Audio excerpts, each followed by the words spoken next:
5 al.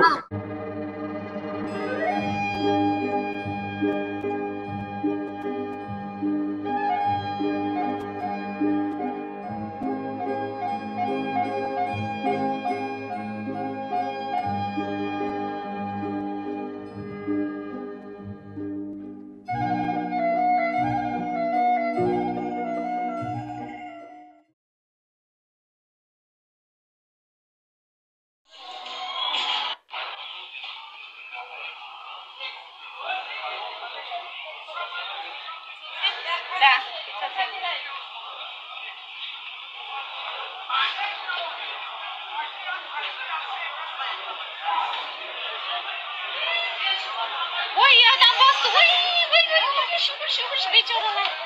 Oy aynen. Oy beçoralar iyi adam bastı. Aman menti. Oy yadanam bastı. Dört da işiydi başı basıp. Vay çıkışamaydı endi hiç kim çıkamaydı.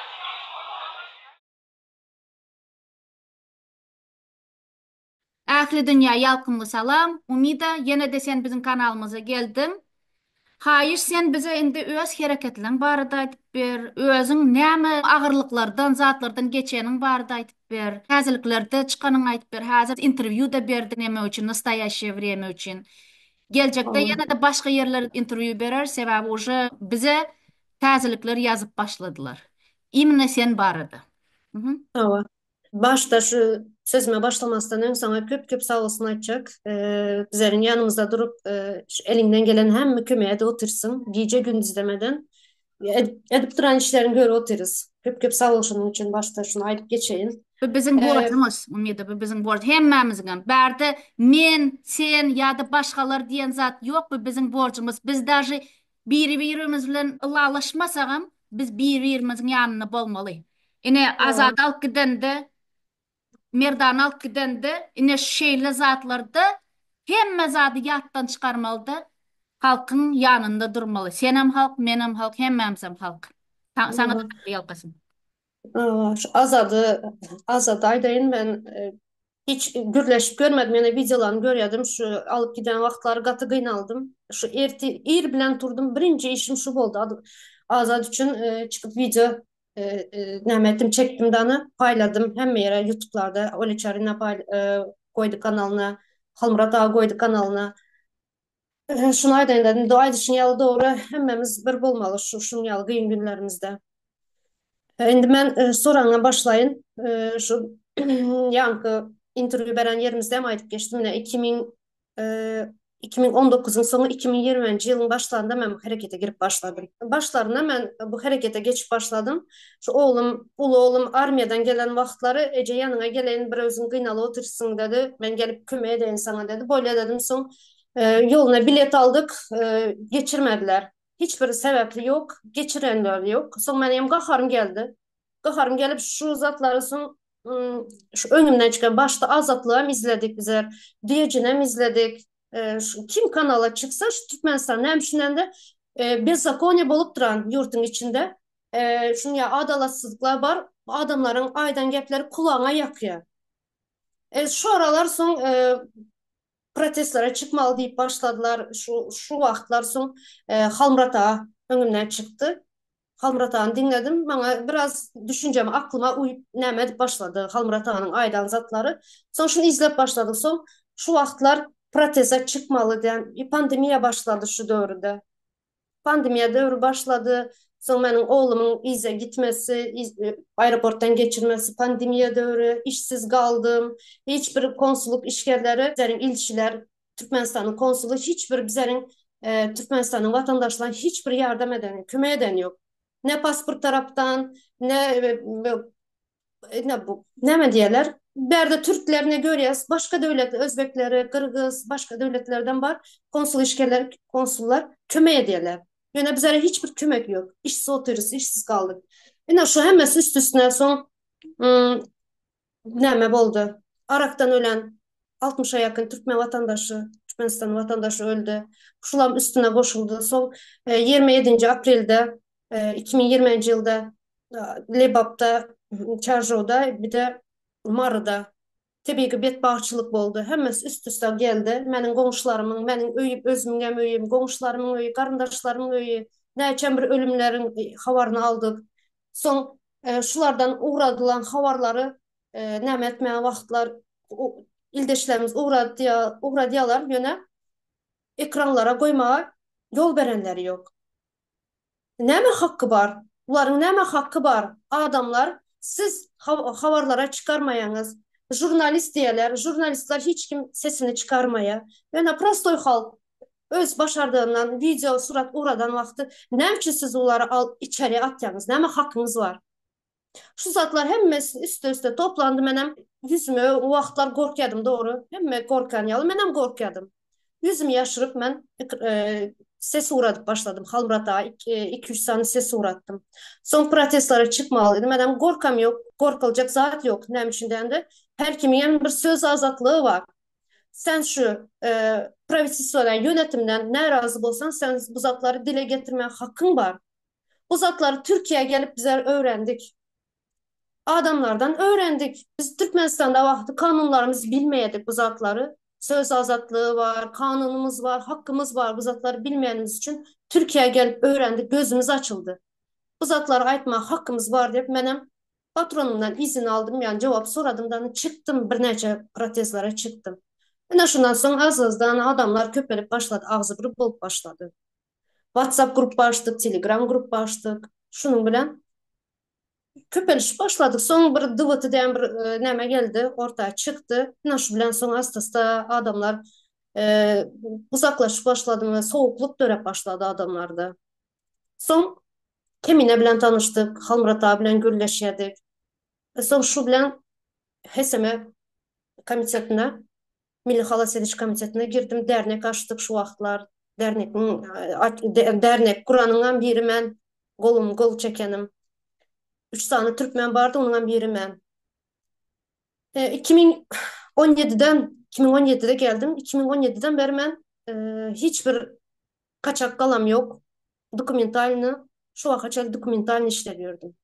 Yani 4-5. Yıl ben ekrana çıkıp gürleyen şu bezakonyalar, adalatsızlıkları, haksızlıkları ekrana çıkıp yaşayan zatlarımı, kıyınçılıklarımızı, çağalarım bilen, iki çağa bilen nehili gün görenlerimi, kaynanamın önünde öysüz kalanlarım, çörek yapanlarım, gören azaplarımı çıkıp ayttım.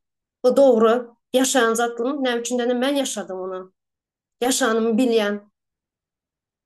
Çağlarım armiyaya giden vakti, kulluğa giden vakti ne işledip bana can edip pul soranları. Kulluk o. Siz bakmalı, siz hükümet bolsanız kulluk askerleri bakmalısınız. Ne için çağlarım benden pul soraya? Ne için çağlarım kesel boldum deyip benden ağlap pul sorayalar? Yine şu zatlar hemmesi üst üste geldi. Ben en sonunda çıkıp aytmalı oldum. 5 yıldan beri ben ekranda 4 tane kanalda benim YouTube'da videolarım var. Koyuluya. Yüzlerce videolarım var. TikTok'ta önüne kısa kısa videolar, 1 minutluk videolar koyadım. Son ekrana çıkıp halkı toplap, adamları toplap gördüler. Bu zatlı adamlar köpeliş başladı, toplanıp başladı. Gelip başladılar. Can ediyeler, bize koşuluyorlar. Şunyalı ekranlarda ildeşlerimiz bilen çıkıp görün edip başladık. Kanunları okuyaz. Kanunları, protiv kanunları okuyaz. Aydıp beriyaz. Şunyalı. Sağ ol Umida. Qatı doğru ayttın, men şurada bir zatı koşacak. Bizde näçe näme bolsa da men näme gowanyň ayalların şeyle berk bolýanyna. Iminna ayallar. Bärde ýaşlarym şeýle zat eden aklar, erkeklerim beýle zat eden aklar. Iminna ayallar. Näçe biz şeýle kynçylyklardan geçsegim, zat etsem, her wagt ayallar geldi. Yanımıza Çemen. durmaga, berk durmaga, zat etmäge. Dogrymy? Hava doğru. Katı doğru. Çeminden için ayal dediğin bir ene. Ene. Ene çağası için geçenem gepleşiniz ayıp geçtik. Ene çağası için her hili role girer. Her hili kıyınçılığı gözünün önüne alar. Hem mezat eder çağası için. Öy maşkalası için hem çağası için hem mezat eder. Şunun için hem bula ayallardan korkuyalar. Ayallardan korkuyalar. Häzirine menden korkanları üçün menin oğlumu izinden kovaladılar. Neçe yıllap izinden kovaladılar. Ne için kovaladılar? Men çıkıp ekrana gürlenim için oğlum armiyadan kıyınçılıkları çekip gelip ene dedi iş yok, güç yok. Nemşitçem bilem yok. Senden pul sorama utan yaz biz dedi. Erkek oğlan utan yaz dedi. Nemşitçem bilem yok dedi. Ne berde bu haksızlık bolup duran berde bu ne haksızlık bolup duran şun yazatlar bana suratla bazarları surata düşür uğrattı. Köçeleri uğrattı. Lay bolup yatan tuvaletleri uğrattı. Surat videolarını. Son bir gezek bir klastaşının maşgalası 8 tane çağası var eken ecesini işten çıkarıptılar. Bir tane komutası var. O komutadan hem öy berestep yalan geplep yalan nemedip gol çektirip öyden hem çıkaracak boluplar. Bir tane komuta öyden. Bir komutada 8 çağa ecesi bilen yaşayar. Şunu oğlum ecesi klastaşının ecesi hayiş edipti oğluma. Şulara ait terzeliklere çıkarsınlar. Zerre şun gıynalı otmaz hem işten çıktım hem öyden çıkaryalar yani üçün benim oğlum şu havar uğradanı üçün son izne düşüp başladılar.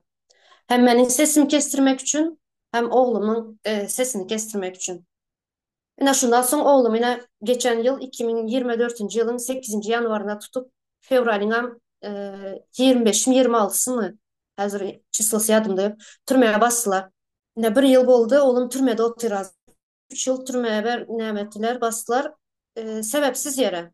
Uğurlu ettin de. O oğlanam dostsam birden çıktı o oğlan. Yerden çıkandan bilmez. O oğlan tanımayız. O oğlan dost tutup izne düşürdü. Son benim fikrimçe o şunun yalı bir gurun alan oyun izne düşürüp gece saat bileniz bizlerde 9'dan sonra daşara çıkmalı der. Yani oğlan saat gece 2'de oğlumu daşara çıkarıp şunu gezeli de çıkarıp magazin yanına gidip bir kapısına nemetçek bolan şu vaqtda oğlum tutup alıpla oğlan kaçıp giden. Oğlum tutuldu. Yani şu sauçesniki aladı yine 3 yıl iskı yok. Hiçbir oğurlan zadı yok. Hiçbir yani dakazat edip bilenleri yok. 15 min sut oldu. 15 minutun içinde oğluma 3 yıl kesip türmeye uğrattılar. Əzinə Türkmenabat'ın Seydi şehirinin türmesinde yatır. Açık türme.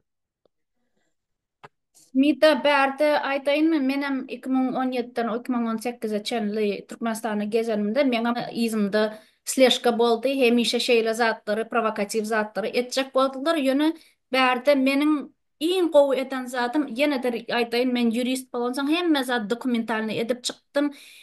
Mätiýewi berip durdum, ýene başgalara da berip durdum. Hatlarymam ofitsialny ýazyp zat edip taşryp durdum.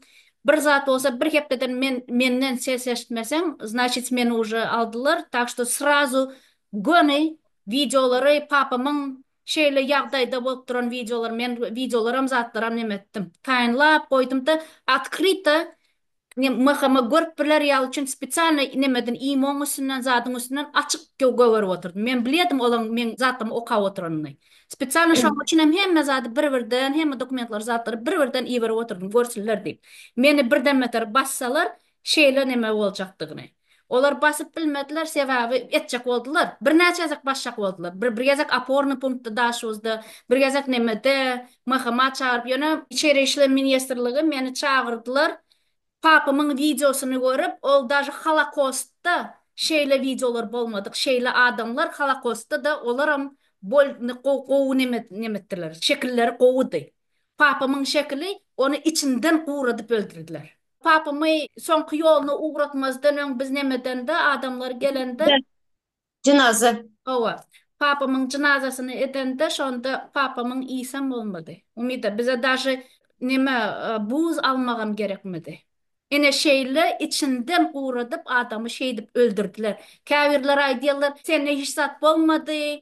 Sen nemäňne maşgalaňna hiç zat bolmady. Şeýt maňa nemetçe hakıçak bolýarlar. Siz mende näme bolandygyny siz bilmersiňiz. Men hali köp zat aýdamak, ýöne men şu ýerde özüm için çykamakda men uje 2017-de şotay baranımda şu gruppany açıp başladım. Meni başçagyny bildim, öldürjegini bildim, hemme zat men bildim. Bassınlar, öldürseler dedim. Men migrasiya barıp, men uje Türkmenistanda yaşap otyryň. Maňa tapawdyn ama men barlyn çağlamy görüp bilemek. Barlyn meni siz çıkaraňyzak, şu Türkmenistan şu, onda öldürün, ofitsialny öldürün meni, ofitsialny basın dedim. Korktular, sebebi men arkamda sötki neme bardı. Başka kuromalar dokumentalni edip doğru etsem, sen özüni halas etip bilem. Yöne şu yerde men arkamda başkalar durdu. Halkın arkasında hiç kim yok. Halkın arkasında hiç kim yok. Indi ine biz gelip başladık. İne sen arkanda biz doğrusu muydu? Ayallar esası arkanına dursun. Ayallar. Hükümet korkup siz bizi nemettiniz.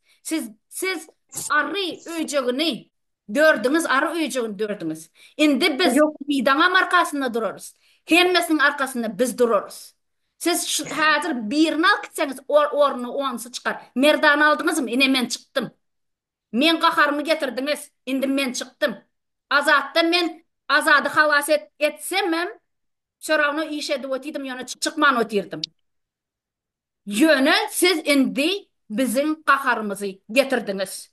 İndi halkam çıktı, menem çıktım, başka aktivistlerim köpeldi. Propagandada şu vakt siz yenildiniz hükümet. Sizde propagandanız indi duranak. Hiç nemesem yoğum. Biz yendik sizi, biz uttuk. İ halkara kırmızı. kurobalarda da bizim arkamız barındı. Bize yam UNHCR'a yazdık. Bize yam OON'a yazdık. Bize yam OBS'ye yazdık. Bize yam Interpol'a da yazdık. Hemme yere indi biz öz adımızı bildirdik. Bize yam UNHCR'ım yazdı bana dünkü de. Täzeliklerim bana yazdı. Şugun biz kakras umida çıkış etti täzeliklerde. Indi täzeliklerim bizim sesimizi eşitip başladı. Ola bir, kork sen. Türkmen diktaturası, totalitarizmi. Kork. Indi biz öz işimizi doğru ederiz, kov ederiz. Sen öldürsenem, alıp gitsenem, näme etsenem, seni biz yeňersem, döwersem, ayırarsam. Indi biz halk, biz hükmet sizden. Biz hükmet. Kork bizden. Arkamızda Huday bardır bizim. Arkamızda Tanrı vardır. Hemen yana şurada ayttın ha, bizler de utulup başladılar der. Yine benim oğlumu içeri attılar, benim gözüm korkacak oldular, başarıp bilmediler. Hazır yine oğlum kesel, poçkası ağır otur. Ben şuradan her ay pul uğradı oturun. Her ay liçenyasını almak için viziyatka veren, şu içeride oturanlar, aç gözler var ya, şulara viziyatka veren, oğlum yaşasın da. Hazırlıkça şunu yağla edip durun. Yine mesela SMS'lerini uğrattım oğlumun. Hemme de kazatçısı var. Geceleri aşağıma siyip çıkıyan diye. Poçkasını saklap bilen yok. Börekleri ağrıya, poçkaları. Yöne hazır yine şunu yalayıp ben her zaman gözüm korkacak oluyorlar. Ben yine de korkam yok. Korkmayan ben bu adamlardan. Yani sen ayttın yine bizler uttuk dedin. Sizler uttuk dedin. Yine şu Merdan Muhammedov ildeşimizden alıp gidip kaçırıp bizler yine de gözümüzü korkacak oldular. Yöne başarıp bilmediler. Merdan Muhammedov alıp gidenleri kaçırandan sonra ben ekrana köprek çıkıp başladım. Onun yokluğunu bildirmemesi için ben köprek çıkıp başladım. Ondan sonra o çırmana geldi. Hazır indi menin izime düşüyorlar. 15. sentyabrda ben 6 aylık kimliğimi uzalttım. Yönemen aynı ben kağıdım, göç idaresinden aldım. Dokumentim. Şurada yine 29. Ağustos'ta bana karar alımdan advokatımı uğrattım.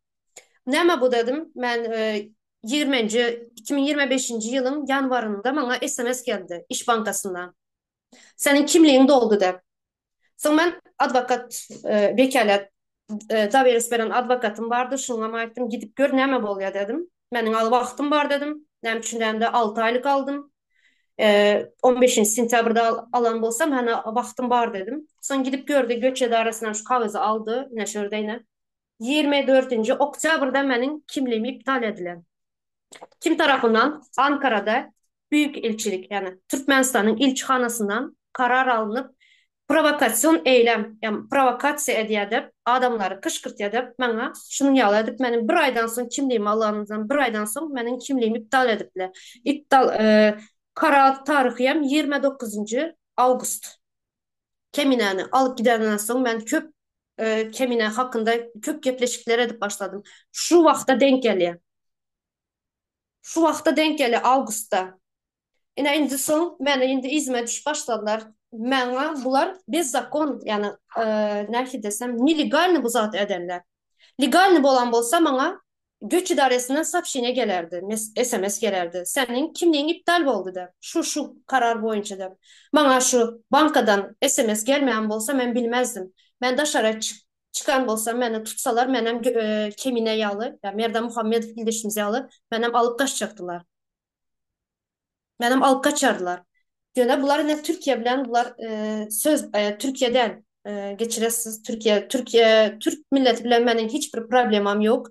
Türkiye'ne bize Türk milletini go görüyoruz. Nem için de bize şurada yaşapıyoruz. Nem edip çağlarımıza bakıyız şuların içinde. Yani Türk milleti bilen Türk yönetimi. Türk yönetimi göç idaresi bilen bizlerin yani göç idaresi bilen bizlerin Türkmenistan'ın konsuluk yani Ankara'daki ilçihana ağzı birleşip ikisi şunu yağladık beni kimliğimi iptal ettiler provokasyon eylemde. Yöne ben evşettim. Bunları suda verdim. Yine sudum. Suda verdim. Adıma yine şu iki dilde yine Rus dilinde, İngiliz dilinde da veriniz. Dört adıma inanan adamlarıma da veriniz verdim. İnsan hakları yine yana sen aylıp geçtin. Nere yazmalı bolsam yazıldı. Hem maillerem haber verildi. Hem elimizde kağıtlarımızdan var. Sudun kararı gelen vakti bunların kimin edeni hemmes adiyem çıkacak. Hemmesinin belli olacak. Bunlar bir kanun işe de oturanlar için cezalandırılacaklar. Çemen. Umida katı doğru aydın ve eden hareketlerine berekella ini hareket etseniz halk ine şeyle hareket etmeli. Korkmalı değil. Ofitsialne resmi yağdayda hemme hareketleri, hemme elinizden gelen hareketleri etmeli. Halk. Ben niye yazmalı bolsam yaz oturun. Kim ne işli interview vermeli bolsam interview'en beri oturun. Yine dekabrın geçen yılın dekabrın başlarındadı. Ben Şvitsariyanın Afterblot diyen kanalına interview verdim. Ne şu senin videoların kaptalına koyarız. Ne mebrelerin.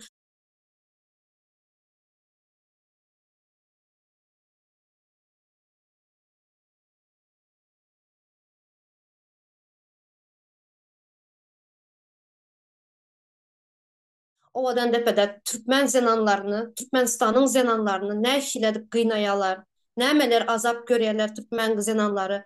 Yine şu menin yalı gürleyen, birazcık kanunu, hakkını bilip azıcık e, yüksek sesle gürleyen zenanları bir kanun türmeye atıp, bir kanun yine köp videolarda görkezeceğiz. Narkotik serişteleri getiriyor, yine o ne diye, bu ne diye de türmeye, haksız yere türmeye atıyorlar.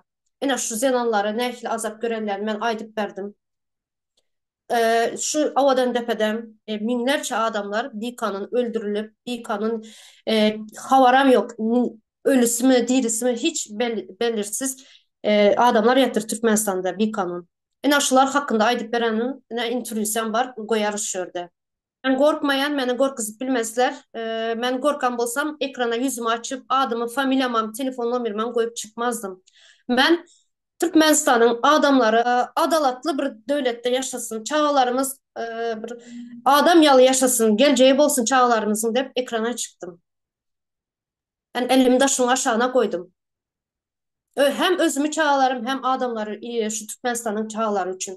Şunun için berde ben adalat aktarıp çıkan adam. Ben bir adam yalı yaşamak isteyen bir adam. Şunun için ben bu zapladan korkmayan, ben kanun bozam yok. Ben kanun bozam yok. Məni izarlamanın yerine gitsinler de hani yurtun baylığını uğurla oturan, çağların rızkını uğurla oturan, maşkalaları ayrı düşen, çağların göz yaşı dökü oturan, şuları uğurla oturan adamların izinden izarlasınlar. Məni der. Ben hiç kim hakkını uğurlam yok. Hiç kimin girip kisesinden pulunu uğurlam yok. Ben çıkıp ekrana hakkımı, çağlarım hakkını var. Yani çağlarım şu adam yalı yaşama hakkı var deyip ekrana çıkıp oturun.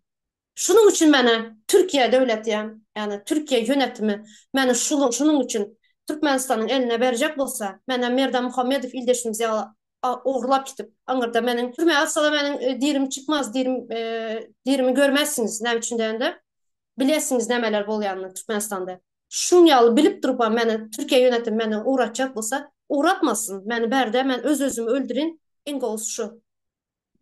İngos şu ben berde özümü öldürün. Nem için de ben Ankara'ya gitsem Sadece beni değil. Ben öldüren sonra benim çağlarımı hem öldürecekler. Ben ona gözüm yetiyor. Şunun için korkmaya gerek yok ildeşler. Hiç zaten korkmayın. Şunu yağlı dokumentler onlar yalnız da veriniz. Çıkıp gürlemeye hakkınız var. Çünkü bize adam bize bu zatlara aitmaya hakkınız var. İnsan hakları ya adam hakları beyannamesinde yazılan her kim şu yönetimden ne razı olsa bu zatlara aitmaya dile getirmeye hakkı var. Ben narazı şu yönetimden. Hazırki rejimden ben narazı. Umida sen hak yolunda. Sen hakkın var, hukukun var. Bu yerde bizem şonu bilip duruz. Şoň üçinem sen arkaňda dursam aydywan duruz. Bizim hemmemizin hakkımız var. Biz indi göne giderisde dowam ederiz. Indi soňuna çenli yeteriz. Men şunu aýdaýyn. Ýene de aýtjak men goşjak zatym şu ýerde. Çyndanam Umida sen dogry aýdýaň. Sen prosta ýönekeýçi ene. Sen öz No. çağını koracak bolup edip otirsin. Öz çağına bir düğüm çörek getirecek bolup otirsin. Sen şu an öz No. çağına medikament verip otirsin. Onam zatka verip verip otirsin. Nem için olar ene şu korrupsiýanyň başynda oturan nemelere karşı nemeden aklar, göreşen aklar. Mahama size şu neme? Siz No. mal, sizin mal hükmünde görýär şu hökümet. Mahamalar, siz malsız. Животные. Sadece benim küçük oğlum türmede yine hazır ulu oğlum ama izne düşürerlerine mesela SMS'lerini uğrattım ben şurada yazılan ene ben şu 6. adyanın adamları da yazılan ben bizler buldum bu polislerden de uğrayamışlar oğlumu seslerine bir neçe videomda koydum seslerine dinlensin bir elektroşoka tutanlar oğlumu ulu oğlumu indi ulu oğlumu izne düşürerler hiç sadan başarıp bilmeyiniz hiç sadan başarıp bilmeyiniz ben hazır ne hazır şurada çemen bilen video çek otururuz. Onu az büyün koyar, bilmeyen büyün ya ertir koyar videonu. Ondan öňem 29-njy ýanwar günü ben Halmurat Söyünov Sapary Kılymov bilen şu öňünden taýýarlyk videomu koydum. Çekip koydum taýýarlap. Sen koyandan sonra ben o videonam koyacak kanala, hesime kanalım, taga kanalıma koyacak. Hemme nire ýaýratmaly bolsa ýaýratjak. Näme üçin de ben geçen videolarımda aýdyp geçtim. Meniň çağlarymdan elinizi ayırın dedim. Meniň çağlaryma ýene bir gezek ýamanlygyňyz edýse, men bütün dünya sesim dinle duyuracak dedim. Ine şuna mede oturun men. Ne için dedim men ene hayvanam bir hayvanam çağasına bir diyecek olsa yavrusuna neme dırnağını görkese. Menem şuna da oturun çağlarım hakkı için. Şunun için bana hiç kimin bana elini dokunma hakkı yok. Başarıp bilmeyiniz. Azady şey dip nemeden alyp gidende şonda maňa şatlyk şyhyf bolýarmy, ol kelwan ýene bir zat bolýarmy jelepler bir topar. Şolaram maňa basyş edip seni mäzir alyp gidýäs diýip maňa bir topar ses iýerdiler. Şonda şol wagt men video çekdim de aýtdym siz diýdim, "Ene sizin sesleriniz" diýdim. "Siz meni gorkuzyp bilmersiňiz" diýdim. Azat näme edenini özüm bildi. Bizim her gaýsymyzam näme edýänimizi bilýäs. Bizi basyryp bilýäňiz, öldürüp bilýäňiz, zat edip bilýäňiz. Olam ne zakonu zatlar. Onu de başka guramalar bu taraftan sizin özünüzü iyerler. Çeynarlar. Sebebi biz bu zatları ucu dokumentalna yığına oturuz. Indi onu yetmez, yeplemen oturmaz deyip olmaz indi. Indi ofitsialna resmi taraftan biz ucu şu işleri tayinlap, iverip, zat edip başladık. Önküsündenem güýçlendirdik hareketlerimizi. Yine de goşşak zatym şu yerde men size aýdaýyn. Şu gezek biz öz nişanymyza yeteriz. Şu gezek siz bizim qaharymyzy getirdiňiz. Yine de bir gezek aýtjak. Mahama, silavikler, güýçlemeli toparlary, yine bir zatlar, politseyskiler zatlar. Siz häzir bize karşı bir zat etseňiz, 6 aýdan sizin özüňizi basyp oturlar. Ana şatlyk şyhyýewa mujun emetdi. Başgalaram basyp başladylar. Sizin himmäňizi spakoyna korrupsiýa diýip basyp bilerler. Siz gaýtam şeýle özüňizi halas etjek bolsaňyz, siz häzirden başlap uje halkyň arkasynda durun. Bize uje yetirip durun, edip durun işlerinizi. Käbirler uje biziň arkamyza geldi. Durdy. Uje bize iwerip durlar, geçirip durlar, daşy tohum barada da bir topar nemeler uje yetip dur bize. Maglumatlar. Haramov barada, Hramov diyen haramzada barada. Buların hemmesi Kuyçının marionetkaları, oyuncakları. Menin hayran kalayan yerim şu yerde Türkiye Turan'ı kuracak oluyor. Bizem şu Turan'ı bizem kuracak. Bizim için kakras ki şu kovu zat. Yönü Turan diyen zat şu an diktatorların oyuncağı oluptu. Şoň için biz beyle zatları karşı olarsam beyle zatları biz koldamarız. Hawa. Arassa olmalı, Turan arkadaşlık olmalı. Turan bizim halkımızın arkasında durmalı, kurama olmalı. Turan diktatorların bilelişigi olmalı da. Diktatorlar ertir bir gün ölürler. Haram ölürler özleri. Turan diyen zat hazır biz Turan'a karşı. Sebebi bir diktatorların oyuncağı. Bunlar öz Türkiye halklarının arkasında dursa, bizi doğan görseler, bizi beydip satıp oturmazlar Türk hükümeti. Türk hükümeti şu var, mankurt hükümeti. İmine Türk hükümeti, men Türk adamları neme demek, yani Türk hükümeti mankurtlar. Bunlar hakiki Türkler değil bunlar. Hakiki Türk olsalar, bunlar Uygurlarının, Türkmenlerinin, Özbeklerinin hemmesinin arkasında dururdular. Bular Arapların emedi oturmazdılar. Birinci öz Türk halklarının arkasında dururdular. Bizi halas ederdiler. Bular olsa dine Araplar Palestina diyem, Laptistina, Suriye diyem, yine bir zat diyem, şolun arkasında dur. Olar olsa terrorizm zatlarıyla nemet börler, meşgullanıp börler. Beyle zatlara biz karşı. Biz İslamistları yanına durmarız. Biz dine hak hukuklar için dururuz. Ve insan hakları için. Bizim için en vacip zat adamın canı.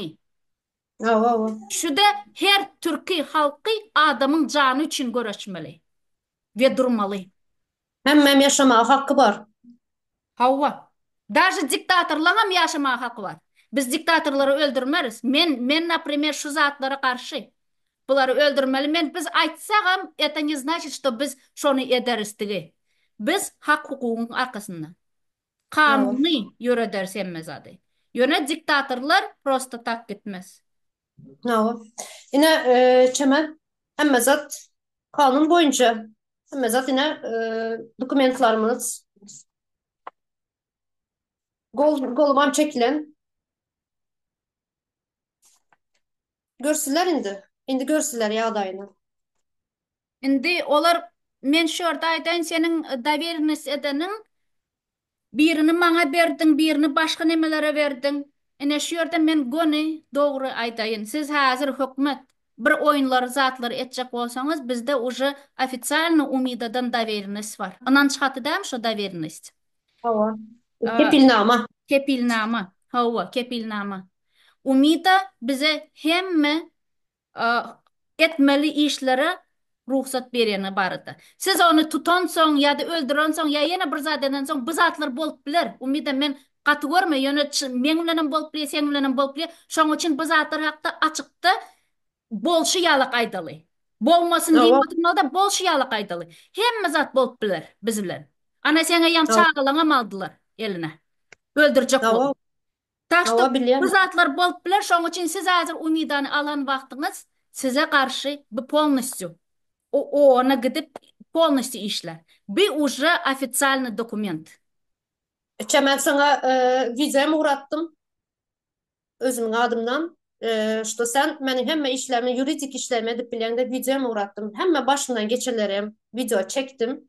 Bana bir zat bulan yağdayında özün bilen nem etmesini, nire nemş etmesini. Zaten edip görürüz hazine. Ne hays kanaldı o? Nastoящее Настоящее время. время. BBC'den hem haber uğrattık. BBC'ye hem çıkarız. Interview berip. Yine de aytacak zaten bir tazelikler. Biz kuramaları da уже kuramalar bilen yazışıp oturuz, gepleşip oturuz. Eýam senin işlerini уже işlen uğruna çıkıp oturuz. Tak что bärde diňe tazeliklerde de bärde OON'am bar UNHCR, bärde OBSE'de bar, bärde даже Human Rights'am уже bilip otur. И даже ilçihana da уже yetirdik. Официально hat bilen. И Европейский Союз'a da yetirdik. Eýam hemme kuramalar biz sana basış ve şeyle hop astında senin bolup duranyňy уже bilip oturlar öňünden. Türkmen hökümetine men şeyle bir zat aýdym. Siz propagandaň üstünde gorkuşjak bolýaňyz zat ana Döwran Orazlyjyw diýeni уже Amerika'ya gelip уже Karizowyň ogluna Dawuda hüjüm etdiler уже şo zatlaram ofitsialny уже zaregistrированы. Freedom House bolýan, Human Rights bolýan, Amnesty International bolýan, OON bolýan hemme zat FBR'da da ýetirilen. Şoň üçin sizin hemme edýän hereketleriniz hemmesem официально уже registratsiya bolup duran. Döwran orazlyjy bäri где-то 2 ýyl my 2,5 ýyl my mundan öň geldi. Döwran orazlyjy Omurzak Omargulyýewy alt etmekde şol primoy neme boldy? Türkmenistanyň propagandonlary. Döwran orazlyjy bolýamy, Alamuly mal bolýamy, Kanal 24 getiripdi ony, Alamuly maly. 2020'de. Biz Kanal 24'de interview verdik, sebäbi olar bize çykdylar, interview verin Covid barada diýip. Şol interviewny çykarmadylar, ýöne şondan soň srazu Alamuly mal çykdy. Ve hemme parlar bolýamy, hemmesiniň içinde azalylyk döretdi. Diňe azalylyk däldi, ol biziň aktivistlarymyzy birinji tutturdy. Azadyň adyny, nomeryny, nirde yerleşenini şo Alamuly mal çykardy. Adını aytıp geçsen belki ildeşlerimiz köpüsü Yok, tanımayasın. onun adı yok. Şeyle haramzadaların adı yok men için, Umida. Olar men için hiç zat değil. Olar musor. Musor. Türkmenistan'ın musori. Tuvaletxana olar, haccathana. Ana şu alamalın yeri şu assenizator onun adı. Propagandonlar. Kimler özüne jurnalist deyip jurnalistluqalar çıkıyor. Ana şolar Alamuly mallar. Ene birçe adı aytayın ýöne Döwran Orazlyjy açyk aýdyn şonu. Sebäbi şol Azat Jepparov ve Uktam İslamkulov şol wagt 2018'de Türkiýede gesip ýören Atavatan kanaly ýöredip ýören propagandon ana şol Omurzak Omargulyýew tutturan. Ondan soňra başgalarym ana şol şo zatlaryň içinde şo Döwran Orazlyjy diýen haramzada oturun. Ne şunu men açyk aýdaýyn. Sebäbi hemme yere gelen yerinde обязательно şeýle zatlar boldy. Ol Türkiýede gesip ýördüm 2018'de. Omurzagy tutdular, ondan soň başgalar tutup başladylar. Juma sapary tutdular. Farhady tutdular, Döwran Imamgulyýewy tutdular, Maksat Baýmuradow şoňady şonu tutdular. Yine kimler garas tutulmadık adam yok. Daje atsız atlarını bilmedik aktivistlarımızam olaram deport ettiler tutup. Biz daje şolaram bilemzak. Biz bilýäs kimlen gepleşenimizi. Ýöne olan atlaryny zatlaryny bilmedik. Indem olaram yazgylaram yok, zatlaram yok, salamam yok, zadam yok. Sebäbi olary uje tutup alyp gitdiler. Halk korkma, korkma. Sen şeýle geplemän otursam, biz daje bilmeýäsem sizi alyp gidenlerini. Şoň üçinem biz sizi halasam etip bilemzak. Häzir Umida Твёлема молодец. Умида men sana реально neme diyen. Elimi çarpayım, потому что sen çındanam en doğru hareket eden. Даже Azada da men şu zatları öğredenim ne şonuna Azad barıp registrasiya zat etmedi. Sen hazır registrasiya ettin, suda da berdin, şonu katı qow ettin. Şeýle haramzadalar bilen özünün metody bilen ýöne hukuky tarapdan görüşmeli. Sen hem hazır suda berdin, en gowy eden hareketlenşi. Ene şeýle hareket etmeli. Hemmemizden bile şeýle hareket etsek, şonda biz yeňip bilýäs. We de goşak zadym ene şu hazır mahama eýam bizden korkup başlapdyr olaram. Olar biz barada fake habarlar ýaýradyp başlapdylar. Men şu ýerde goýaryn fake habary.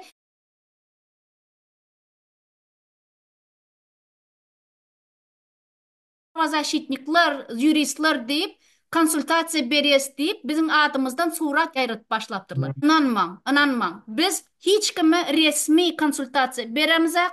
Berjek maslahatymız bizim chatymyzda, chatymam ýene de goşaryn şu ýerde. Diňe chat we de şu YouTube kanalymda.